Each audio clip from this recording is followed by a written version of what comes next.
Holy cow! Welcome back to another POV test drive video here on the channel, and today we're doing something a little bit different, but we are keeping it inside the Toyota family. This is a 2012 Camry, but here's the reason why I say this is Toyota's best kept hot rod secret. This has the 3.5 liter V6 engine, so you can get these either with a, I think it's a 2.4 liter four-cylinder that makes about 178 horsepower, or you can get them with the much larger 3.5 liter 2GRFE V6 that makes about 268 horsepower. The way that you can tell the difference between each engine and these Camrys is based on the exhaust. The V6 models have a dual exhaust, and the four cylinders just have one single exit out back.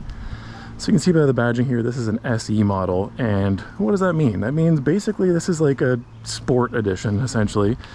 And that means that it comes with the more aggressive 18-inch wheels, different styling. So I think the bumpers are a little bit different. They have these nice black housing headlights that I actually restored these last week. This shows that, you know, there's still hope for headlight restoration. In most cases, you can still get a really good result. Some other differences on the Sport Edition or the SE model is a different power steering assist.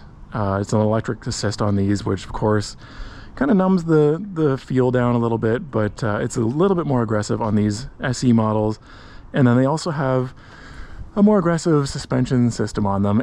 This one, as you can see, has a beautiful black paint job. And this is not just, I don't know if it'll show up on camera, but this is not just a straight gloss black like a lot of Toyotas are. This is called Attitude Black, and basically it's a metallic black. It has like a, I don't know if it'll show up on camera now, but it has like a bluish purplish metal flake in it, which really kind of takes it up a notch. I polished and ceramic coated this car a few years ago, so that's why it looks maybe a little bit extra glossy, but yeah, overall it's just a really nice color. And on this one, black on black, black guts inside here. We have these seats. These are the Sport, sort of like the SE Edition seats that have, it's kind of like a suede, almost like an Alcantara in the center here, and then leather on the outside on the bolstering and stuff. So I think the reason for this might be like for cooling, so you don't get too swampy. You got nice ventilation in the center sections. Being a mid-sized sedan, you can see, of course, we have gigantic rear seat space back here. This is a very comfortable car to drive in. We'll get into that in a second, but lots of space for people and storage for everybody's belongings. Let's take a look at the trunk here. All Camrys are known for having big trunks, and this one is no exception. You can see we've got tons of storage space. This is a really deep trunk, lots of room for stuff. Let's take a look at the engine here. Let me show you the 2GRFE. So whether you get the four-cylinder or the V6 model, both of these are 6-speed automatic transmissions. You can no longer get a manual in this generation of Camry. Toyota used this engine in quite a few different models. They came in the Highlander and the Sienna and a few Lexus models. It also came in the RAV4, and the cool thing about that is back in 2006, the V6 model RAV4s that had this 2GR in them were technically the fastest vehicle that Toyota made at the time. And a year later in 2007 was when they came out with the new 5.7 Tundras. This might also sound familiar, but Lotus has used these engines with a supercharger bolted to them in a few of their models as well, and much more high-end sports cars. It's kind of cool to have the two vehicles together here because the 2GRFE is a very common V6 swap in these second generation Toyota MR2s. They're actually swapping a completely stock 2GRFE into these and using the turbo transmission, I believe. Maybe a few bolt-ons like an intake and some headers and a tune, and they're pushing at least 300 horsepower in these little MR2s with lots of low-end torque, which is what this engine does really well. Aside from the performance figures, these engines are actually bulletproof as well. Classic Toyota V6. They're nice and simple. You can beat on them as long as you maintain them. They will last you pretty much forever, and that's one of the reasons why Toyota put them in everything. But that's enough talking. Let's go for a drive, see how this thing rides. So this car, if I haven't mentioned it already, belongs to my parents. So I'm very familiar with this thing. You know, I've worked on it, I've driven it plenty of times and stuff, and it's been a really great car for them. They've owned it for, a good few years. I want to say 5 or 6 years. And it's been rock solid. These Camrys really do live up to the hype, especially this era of reliability. These are really well built cars. There's a reason why you see so many of these being used as like taxis and stuff that are racking up miles. They're just a really great used car if you're looking for something like this. So let's maybe get some of the performance figures out of the way first before I forget them. We're talking 0 to 60 in 5.8 seconds, which, again, let's remember, this is a Toyota freaking Camry, people. I know 5.8 seconds isn't exactly blistering speed. It's not a rocket ship, but let's put that in perspective here for a second. 5.8 seconds 0 to 60 is faster than a GR86. It's faster than a Golf GTI. It's faster than a Subaru WRX. It's faster than a Civic Si. This is a Toyota freaking Camry, people. Car and Driver tested this thing and did the quarter mile in 14.3 at 101 miles an hour. So this is not your typical grandfather's Toyota Camry. It traps over 100 miles an hour in the quarter mile. That's pretty impressive. And that's in completely stock form. I am very curious what these things are like if you wake them up a little bit in the performance department. With an intake, an exhaust, maybe a tune. I wonder what these are capable of. Can you get them into the 13s fairly effortlessly? Another question I have is, did Toyota or TRD produce a supercharger for these Camrys specifically? Like, I'm sure they did for this engine. That's what the Lotus has had, but is there a kit for these Camrys? If you are aware of that, comment below. Let me know if you can put a TRD blower on these things. And another thing that makes this car so great is, you're hearing the performance figures and thinking like, okay, that's pretty impressive. This is a bit of a boat of a sedan, and those numbers are certainly nothing to laugh at. But you would think then, being the sort of like the big block of the Camry world, this thing would be really bad on gas, right? It's got the bigger V6 engine. Nope. The EPA rates this as, I believe, 30 miles per gallon on the highway, and it checks out because my parents drive this car down to Florida all the time. Well, not all the time, but every couple of years they head down to Florida in it, and they literally pack all their stuff up, fill it up with gas, and drive. For us, from where we live in Ontario, it's about a 24-hour drive or so, one way. And this thing, it doesn't even hiccup. It doesn't skip a beat. It never had any problems. And it actually is really fuel efficient as well.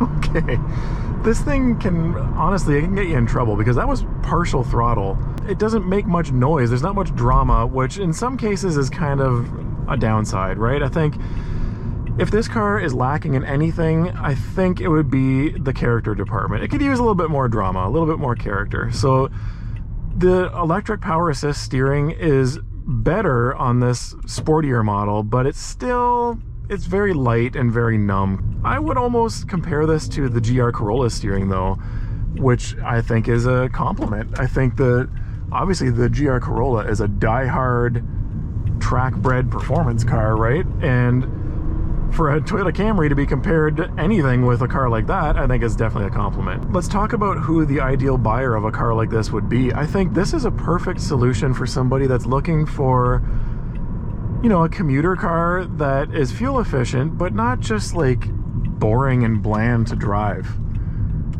For what it is, this is a very fun and enjoyable car to drive. It's much like many other modern Toyotas, it's almost a little bit too good, where you don't realize how quickly you're getting up to the speed limit because it's not really making any sound. There's no vibrations. It's very smooth, very well tuned.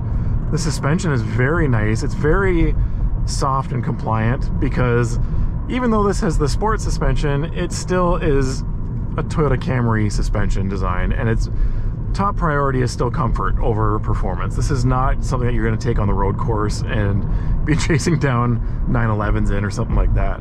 With that said though, I think if I had to describe the handling of this car, I wouldn't quite call it shocking, but I would call it surprising. This car has no business being as performance oriented as it is. Nobody expected it to be like this.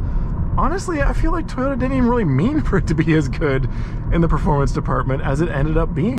So in general, as a taller driver, I'm a bit of a thick boy right now. I am super comfortable in this thing. The seats are quite comfortable. They aren't super supportive in the way that it feels like a performance seat, like in a sports car or something, but also I would say they're closer to that than they are to an old man sedan. They do have decent bolstering. They hold you in place pretty well. We got like a nice fat steering wheel. We got the paddles on here for paddle shifters. I don't feel the need to use them in a car like this with like a typical automatic transmission. I think it's more of a gimmick. I don't think this is a system that you're really going to use that much. You can if you want to, though, if you want to spice it up a little bit and get a little bit more of a driving experience. Look at this. You can just throw it into a corner like that and it just grips and goes. Man, this thing is gigantic inside. I think it is certainly much more spacious than my 4th gen 4Runner. It's probably not quite on the same level as like a full-size pickup truck like the Tundra, but I don't know if it actually is as big as it feels on paper, and like as far as the actual measurements go, but it feels huge in here. And you can have passengers and stuff in here. You're not rubbing shoulders with them. Again, we have to remember that the intended purpose of this car is to be a people mover and to be practical and reliable and comfortable. And Toyota, I didn't feel sacrificed any of that in the name of performance with this sport model. I think as good as it is, you're not going to confuse this with like a German sports sedan or something that's tuned for the Autobahn. And guys, remember that I am not a professional car reviewer, right? I'm just a true car enthusiast that happens to have a YouTube channel, and that's my perspective when I'm talking about these vehicles that I'm driving. So let's talk a little bit about, you know, the reliability of these. And in general, first of all, blanket statement, these cars are rock solid. You can't go wrong. This was the era of Toyota that was just so good. It's a little bit newer than my 4Runner and my Tacoma, but that like early 2000s to like 2010, 2012, which is what this car is, it just seemed like Toyota couldn't miss. Everything they did was built rock solid, super reliable. The quality was really good. There are a couple of known issues with these. I think the most noteworthy was this model year actually had some problems with the 6-speed automatic transmission. And it was a shutter of the transfer case, I believe, that was the issue. I'm pretty sure this actual car has documentation showing that the transmission has been replaced before my parents bought it. The torque steer on this thing is actually quite present, and I don't know if that's a good thing or a bad thing. It gets a little squirrely when you get on it, especially when you're turning. It's classic front-wheel drive sports car kind of stuff, right? A lot of the hot hatches and stuff suffer the same problems. Ooh, new taco. Interesting. The only other issue that I know is known with these is the factory head unit is kind of problematic. So that was like, that era was right when Toyota was starting to get into the connectivity of your phone. They didn't have like Apple CarPlay or Android Auto or anything like that, but they had what was called N-Tune. And it was supposed to be, I guess, a way to plug your phone in and be able to, I don't know. It had its own like Toyota navigation system and stuff, which wasn't great, and you know, you had to update it all the time. I think you had to take it to the dealership to update it. Now, the problem with that head unit is that a lot of them just froze up. Ooh, that's kind of nice. TRD Pro.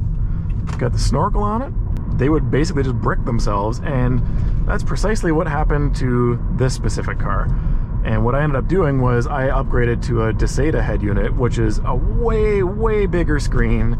The navigation is awesome. It has Apple CarPlay, Android Auto.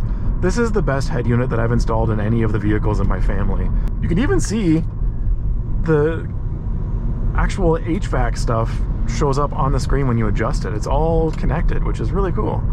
Aside from the head unit, what do you guys think about the interior on this thing? I mean, I feel like maybe I'm a little bit biased towards simpler vehicles. I don't like a lot of flashy stuff, and this interior is definitely not as nice as, say, the brand new Camrys. They continue to improve these cars as they build them, and the newer ones are really, really nice. But I mean, I really like the all black look in here. We've got, you know, like some kind of nice silver stitching on the dash. It's not like, you're not gonna have like fancy leather panels or anything, but there's no squeaks or rattles in here. This car has 176,000 kilometers on it, which is really not much for a car like this. I think these things are known for going hundreds of thousands of miles, no problem. And I expect this car will do the same because they take really good care of this thing. Let's take it on this rougher road and see how the suspension feels. It's very smooth. Keep in mind that this car is completely stock aside from the head unit here and maybe the upgraded LED headlight bulbs. Aside from that, this thing has been completely untouched. This is how Toyota made it from the factory. So it's a little floaty over this stuff. I would say it's still even a little bit on the soft side. One complaint that I do have is the gauge cluster here. I'm not sure how well you can see it from this wide angle camera, but it's nice looking, and I love the analog dials, don't get me wrong. I'm a big fan of actual needles, and I just don't like the digital stuff nowadays. But one thing that is a little bit maybe counterintuitive is the water temperature gauge. I guess maybe I'm weird, but I'm used to just seeing it like in the bottom corner on most vehicles. On this car, that one with the needle is actually like a live fuel economy reading. That shows you your liters per 100 kilometers. And who's gonna look at that? Why does that need its own physical gauge in this car? I don't know. The water temperature is over here in this little digital block where you have your outside temperature, which shows a number, and then the sort of like a slider bar of cold and hot for the water temperature. That seems a little weird to me. I don't know. I find myself always looking down to the right to see if the engine is warmed up yet or not. And then I have to remind myself, oh, go and look into that little block and try to find the little the slider which position it's on. It just seems a little bit strange. This would be a great car if you're having to commute to work and you have to put on some highway miles every day when you're tired after work, or you're tired in the morning because you just got up. I don't know what I'm talking about. We're about to give it a honk and see if she's got any cojones. Coming for you, Jaguar boy.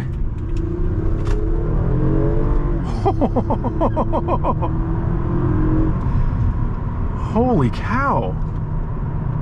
I don't know if that showed up on camera or not, but this thing was like squirmy, wiggling back and forth. This is my hot take. Depending on what you drive yourself, be very careful if you try to pick a street race with one of these V6 Camrys at a red light, because you might just find yourself embarrassed by a car that has no business being that fast in a straight line. The exhaust on this car is, I would say, whisper quiet. You just don't hear it. And maybe that's a good thing if depending on the purpose that you're buying this car for. If you just want to be able to drive without any headaches or anything, you want to be comfortable and relaxed, then yeah, maybe you want to leave it that way. You want to leave it nice and quiet. If you're looking for something a little bit more sporty, I think maybe this car could benefit from upgraded suspension and wheels and tires. Maybe upgrade the stance a little bit, make it a little bit more aggressive. Maybe just a sort of a subtle exhaust upgrade. Wow, it just grips.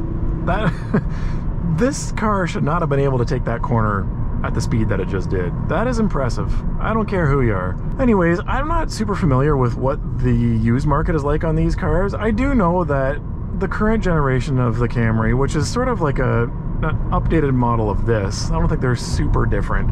I don't think it was like a completely new redesign when they came out with those, but that generation has been out for quite a while, and so I think a lot of people might consider these older ones as kind of outdated. And to be honest, I kind of prefer the styling of this car. I think this is just in general a pretty nice looking car. It's not too bold. It's not like real in your face trying to be super sporty or anything. It doesn't have like the huge wide mouth grille that a lot of the new vehicles have now in terms of styling. I think it's a good looking car. The interior is good enough. It's not necessarily a special interior, but it's comfortable. I think it looks good. You know, you got like your steering wheel controls and everything on here. You've got everything that you need, and you don't have a whole lot of extra stuff that you don't need. And I think that's where this car differs from the brand new ones. They have a lot of cool gadgets and gizmos. I'm not sure what you can get one of these for right now. I would think that they've depreciated a decent amount. Sorry, dang GoPro overheated, but we're back. So I don't know, can you get one of these for like 10,000 bucks or so with maybe some mileage on it? I don't know. If so, I feel like that is a bargain. This is a ton of car for the money. Ooh, I see you, boy. I see you. So maybe I'm not gonna give her the beans right now. Here in Canada, it's good in the wintertime as well. My parents put a set of, I think they're Michelin X-Ice snow tires on this thing in the wintertime, and it does well. It's not like it's an all-wheel drive or a four-wheel drive vehicle or anything like that, but it definitely gets the job done. It's safe to drive, and no problems there. This cop is pacing me while I have a GoPro covering my eyes. Oh boy. Anyways, I'm going to go ahead and sign off here, guys. Thank you guys for watching this video, and I will catch you on the next one. See ya.